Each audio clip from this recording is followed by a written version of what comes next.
আচ্ছা, পরেরটাও সেম নিয়মে, বাট পরের প্রশ্নটা একটু ভুল আছে, এখানে অ্যান্সারটা একটু ভুল দেওয়া আছে। সো আমরা এটাকে কারেকশন করি না, আমরা আমাদের ফর্মুলায় আমরা এই জিনিসটা বের করি। এখানে আছে 1.503, 5-এর উপরে পৌনঃপুনিক হবে আর হচ্ছে 3-এর উপরে পৌনঃপুনিক হবে। ওকে, আচ্ছা, তাহলে আমাদের এখানে হবে প্রথম কাজ হচ্ছে প্রথমে সকল সংখ্যাগুলো বসিয়ে দেওয়া। আমরা সকল সংখ্যাগুলো বসিয়ে দিলাম, তারপরে বিয়োগ করব। পৌনঃপুনিক ছাড়া কি আছে? পৌনঃপুনিক ছাড়া দেখেন একটাই আছে, 1। এখন আপনি এখানে একটা কোশ্চেন করতে পারেন যে ভাই এখানে তো 0 আছে পৌনঃপুনিক ছাড়া, তাই না? তাহলে তো এখানে 0 বসার কথা না। অ্যাকচুয়ালি তা না, দুইটা পৌনঃপুনিকের মাঝখানে যতগুলো সংখ্যা থাকবে তাদের মাথার উপরে যদি পৌনঃপুনিক নাও থাকে, তাহলে সেই সংখ্যাগুলোকে আমাকে পৌনঃপুনিক ধরে নিতে হবে। অর্থাৎ ধরেন এরকম আছে 5, 1, 2, 3, অর্থাৎ 5-এর উপরে পৌনঃপুনিক, 3-এর উপরে পৌনঃপুনিক, তাহলে মাঝখানে কতগুলো সংখ্যা আছে? দুইটা সংখ্যা আছে। তাহলে এই দুইটা সংখ্যার উপরেও পৌনঃপুনিক আছে, অর্থাৎ দুইটা পৌনঃপুনিকের মাঝখানে যতগুলো সংখ্যা আছে সকল সংখ্যার উপরেই পৌনঃপুনিক আছে। ওকে, তাহলে আমাদের এখানে 0-র উপরেও পৌনঃপুনিক আছে, সো আমাকে 0 এখানে বসবে না, শুধু 1ই বসবে। আচ্ছা, এটা বসালাম। দেন আমরা কি করব? দেন হচ্ছে এবার নিচে, তাহলে পয়েন্টের জন্য আমরা একটা 1 নিব, আর যে কটা সংখ্যা আছে সে কটা শূন্য দিব। তাহলে 3টা সংখ্যা আছে, 3টা শূন্য মাইনাস। এবার পৌনঃপুনিক দশমিকের পরে পৌনঃপুনিক ছাড়া কেউ আছে কি না, আগে দশমিকের জন্য একটা 1 দিয়ে নিব, দিলাম। অ্যান্ড তারপরে পৌনঃপুনিক ছাড়া কেউ আছে কি না, পৌনঃপুনিক ছাড়া না, কেউ নাই। কারণ ওই যে আগে বলছি দুইটা পৌনঃপুনিকের মাঝখানে যতগুলো সংখ্যা থাকবে সবার উপরেই পৌনঃপুনিক আছে বলে ধরে নিতে হবে। সো এখানে 0-র উপরেও পৌনঃপুনিক আছে।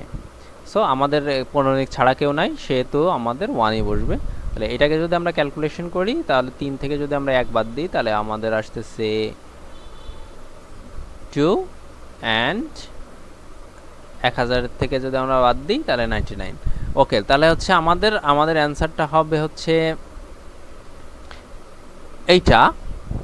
এইটা হবে 99। বাট এখানে অ্যান্সারটা একটু ভুল দেওয়া আছে, উপরে ওখানে এটা বিয়োগ করা হয় নাই, এখানে 90 দিয়ে দিছে। অ্যান্ড হচ্ছে আপনার 3-এর থেকে যদি 1 আমরা বিয়োগ করি তাহলে আমরা পাবো হচ্ছে 2। ওকে, এটা আপনারা করে নিতে পারেন। ওকে, পরের প্রশ্নটা যদি আমরা দেখি যে নিম্নের কোনটি সঠিক। ওকে, নিম্নের কোনটি সঠিক, এটাও যারা চাকরি পরীক্ষার্থী আছে, বিশেষ করে বিসিএস এবং হচ্ছে ব্যাংকের যারা পরীক্ষা দিবে, প্লাস এনটিআরসি এর যারা শিক্ষক নিবন্ধন পরীক্ষা দিবেন, তাদের জন্য খুবই গুরুত্বপূর্ণ। তো নিচের কোনটি সঠিক, এই চিহ্নগুলো আপনাকে জানতে হবে, চিহ্নগুলো অবশ্যই আপনাকে জানতে হবে ভালোভাবে। আচ্ছা, প্রথমে হচ্ছে এনের মতো যে চিহ্নটা আছে এটা হচ্ছে স্বাভাবিক সংখ্যা, এটা হচ্ছে স্বাভাবিক সংখ্যা। আচ্ছা, তারপর আছে জেড যে সংখ্যাটা আছে এটা হচ্ছে পূর্ণ সংখ্যা,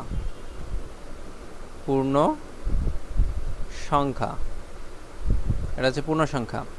আচ্ছা, আর হচ্ছে বাস্তব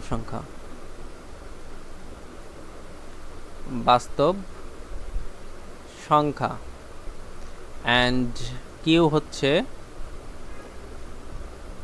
হচ্ছে মূলদ সংখ্যা।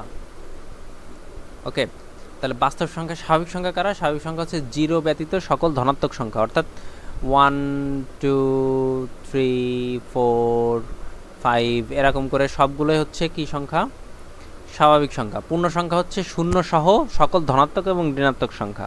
তাহলে জেড হচ্ছে কারা? ধরেন 0, 1, 2, 3 এদিকেও চলতে থাকবে, এদিকেও আপনার চলতে থাকবে, -1, ঠিক আছে, -2 এরকম এদিকে সব কিছু চলতে থাকবে। এইটা হচ্ছে পূর্ণ সংখ্যা, ঠিক আছে, এটা হচ্ছে পূর্ণ সংখ্যা। আর বাস্তব সংখ্যা হচ্ছে সকল ধনাত্মক, ঋণাত্মক, শূন্য, আপনার হচ্ছে স্বাভাবিক সংখ্যা, মূলদ সংখ্যা, সব কিছুই হচ্ছে আপনার কিসের অন্তর্ভুক্ত? বাস্তব সংখ্যার অন্তর্ভুক্ত। আর কিউ হচ্ছে মূলদ সংখ্যা, অর্থাৎ যে সকল সংখ্যাকে ভগ্নাংশে, দশমিক সংখ্যাকে ভগ্নাংশে রূপান্তর করা যায়, অর্থাৎ পি বাই কিউ আকারে রূপান্তর করা যায়, তাদেরকে বলা হচ্ছে মূলদ সংখ্যা। ওকে, সো এখানে তাহলে কোনটা সঠিক?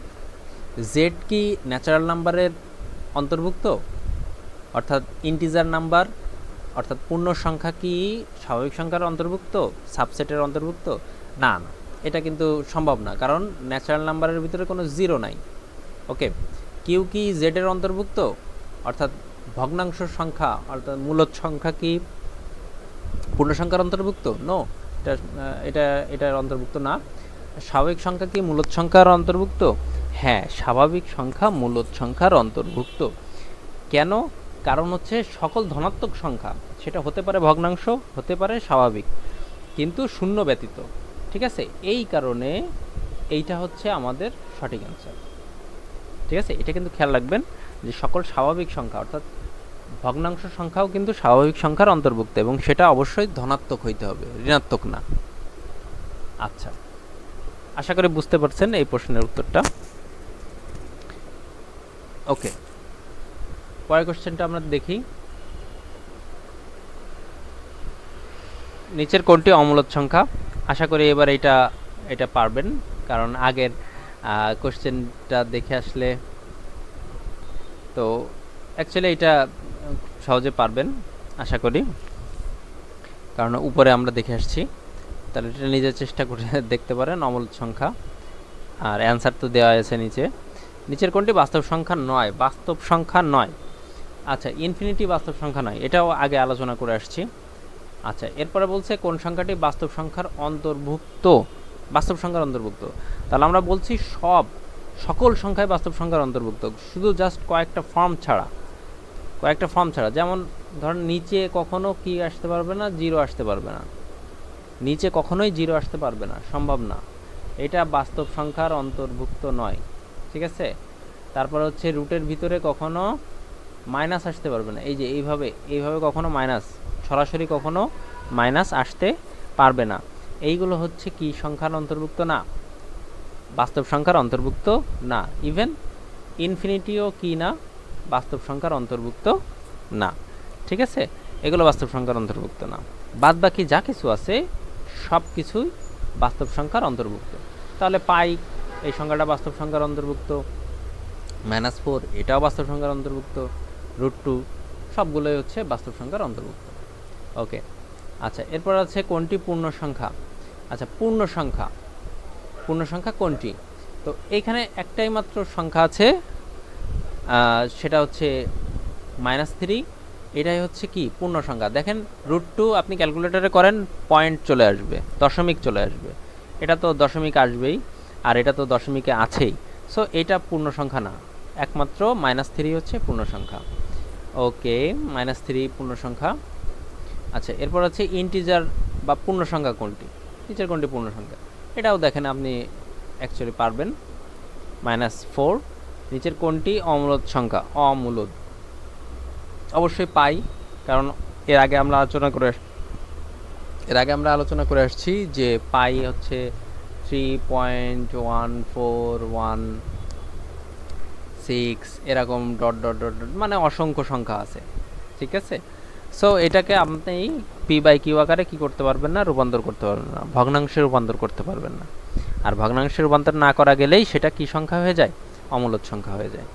ওকে, তাহলে পাই হচ্ছে অমূলদ সংখ্যা, এটাকে ভগ্নাংশে রূপান্তর করা যায় না। অমূলদ সংখ্যা কোনটি? আবার আসছে √7, এটাও আগে দেখছি আমরা, √7 অমূলদ সংখ্যা। 0.47কে সাধারণ ভগ্নাংশে কি করেন, রূপান্তর করেন, তাহলে কি হবে অ্যান্সার? এটাও আপনারা ট্রাই করবেন। এটা হচ্ছে 0.47, শুধু 7-এর উপরে পৌনঃপুনিক আছে। ঠিক আছে, তাহলে এটাকে আপনি অবশ্যই ট্রাই করে আপনি দেখবেন যে আপনার উত্তরের সাথে মিলে কিনা। এটা ঠিক আছে। আচ্ছা, 1/√3 + 1 এর রেশনালাইজেশন হরমুক্ত রূপ কোনটা? অর্থাৎ হরে কখনো আপনাকে কি রাখা যাবে না, হরে কখনোই আপনার রুট রাখা যাবে না, হরে কখনো রুট রাখা যাবে না। ঠিক আছে, তাহলে এই পদ্ধতিতে আপনি এইটাকে ট্রাই করবেন বাসায়, যে আপনি এইটাকে সরাইতে পারেন কিনা। ঠিক আছে, আমি ছোট করে একটু করে দিচ্ছি। যে এখানে আসছে আমাদের 1 ভাগ হচ্ছে √3 + 1, এটা আছে। তাহলে আমাকে এটা সরাইতে হবে অবশ্যই। তাহলে সরাইতে হলে এর বিপরীত জিনিস দিয়ে আমাকে কি করতে হবে, গুণ করতে হবে। তাহলে আমরা উপরে 1 এর সাথে গুণ করব হচ্ছে √3 - 1, নিচেও আমরা গুণ করব √3 + 1 ইন্টু মাই ব্যাড ইন্টু হচ্ছে √3 - 1, এটা আমরা গুণ করব উপরে নিচে √3 - 1। তাহলে নিচে দেখেন সূত্র পড়তেছে a² - b² এর সূত্র। তাহলে উপরে 1 এর সাথে যা গুণ করবেন সেটাই থাকবে, আর নিচে থাকবে হচ্ছে √3 তার হোল স্কোয়ার -1 তার হোল স্কোয়ার। ওকে, তাহলে হচ্ছে আমাদের আসতেছে হচ্ছে এখানে √3 - 1, আর নিচে থাকে 3 √a² কাটা 1, দেন আমাদের আসতেছে √3 - 1 ভাগ হচ্ছে 2। দেখেন এটাই অ্যান্সার দেওয়া আছে। ওকে, তাহলে এইভাবে করে এটা সমাধান করতে হবে। অর্থাৎ সবসময় মনে রাখতে হবে আমাদের হরে ডিনোমিনেটরে কখনোই রুট রাখা যাবে না। ঠিক আছে, আচ্ছা এবার পরের প্রশ্নটা দেখি। ঋণাত্মক নয় এমন পূর্ণ সংখ্যাগুলোকে কি বলা হয়? ঋণাত্মক নয় এমন পূর্ণ সংখ্যাগুলোকে বলা হয় হচ্ছে অঋণাত্মক পূর্ণ সংখ্যা বা স্বাভাবিক সংখ্যা। আপনি এটাকে স্বাভাবিক সংখ্যা বলতে পারেন, অঋণাত্মক পূর্ণ সংখ্যা বা স্বাভাবিক সংখ্যা। তবে খেয়াল রাখতে হবে স্বাভাবিক সংখ্যার ভিতরে কিন্তু জিরো থাকে না, জিরো বাদে সকল অঋণাত্মক পূর্ণ সংখ্যাই হচ্ছে কি সংখ্যা? স্বাভাবিক সংখ্যা। ওকে, আচ্ছা পাই এবং ই কোন ধরনের সংখ্যা? অবশ্যই এটা কি সংখ্যা? অমূলদ সংখ্যা, কারণ পাই একটু আগে আমরা দেখে আসছি এটা একটা অমূলদ সংখ্যা। আচ্ছা, দুটি অমূলদ সংখ্যার যোগফল সবসময় কি হবে? দুটি অমূলদ সংখ্যার যোগফল মূলদ হইতে পারে, অমূলদ হইতে পারে, উভয় হইতে পারে। এবং এইটা নিয়ে একটা কোশ্চেন আছে এসএসসি 19-এর বইয়ের প্রথম অধ্যায়ে একটা কোশ্চেন আছে যে এরকম একটা সংখ্যা দিয়ে বলে যে দুইটি অমূলদ সংখ্যার আকারে প্রকাশ করো বা হচ্ছে ভগ্নাংশ আকারে প্রকাশ করো, এরকম কোশ্চেন দিয়ে আছে। তাহলে এটাকে আপনাকে খেয়াল রাখতে হবে যে দুটি অমূলদ সংখ্যার যোগফল সেটা মূলদ হইতে পারে আবার অমূলদ হইতে পারে। ঠিক আছে, সেটা ডিপেন্ড করবে সংখ্যা দুইটার যোগফলের উপরে। যোগফল যেটা আপনি নির্ণয় করবেন সেটার উপরে ডিপেন্ড করবে। ওকে, তাহলে আশা করি বুঝতে পারছেন। এই ছিল প্রথম অধ্যায়ের একদম বেসিক সংখ্যার সম্পর্কে বেসিক একটা ধারণা। তো ভিডিওটা ভালো লাগলে অবশ্যই ভিডিওটিতে একটি লাইক দিবেন, এবং ন্যূনতম আপনার যদি কোনো উপকারে আসে অবশ্যই লাইক দিবেন, এবং আমার ছোট্ট চ্যানেলটি সাবস্ক্রাইব করবেন। তো ভালো থাকবেন সবাই, কথা হবে পরবর্তী ভিডিওতে আরেকটা টপিক নিয়ে। আল্লাহ হাফেজ।